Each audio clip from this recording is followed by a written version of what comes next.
La tendance générale, quand vous avez des annulations de crédit et des baisses des budgets de défense, c'est d'essayer de rogner justement sur ces capacités d'entraînement. Quand je dis capacité d'entraînement, c'est les heures de vol des avions, donc le nombre de jours à la mer des bateaux, et puis le nombre de jours sur le terrain d'entraînement des forces terrestres. Et là, on est arrivé effectivement, on dit à l'os, c'est-à-dire qu'il est véritablement difficile d'aller plus loin. On est engagé dans une opération de guerre qui est quand même relativement importante au Mali. On est présent en République centrafricaine.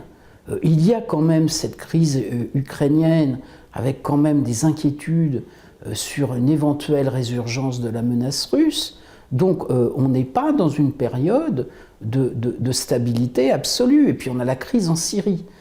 Donc c'est vrai que ça donne le sentiment qu'on réduit le budget, alors qu'en réalité, il y a de véritables incertitudes en termes de sécurité. L'autre problème de la France aujourd'hui, c'est que la France veut être une grande puissance, et que donc il y a toujours ce souhait d'avoir finalement une armée qui soit à la hauteur de son rôle diplomatique, et que finalement, à un moment donné, nous n'en avons peut-être pas les moyens.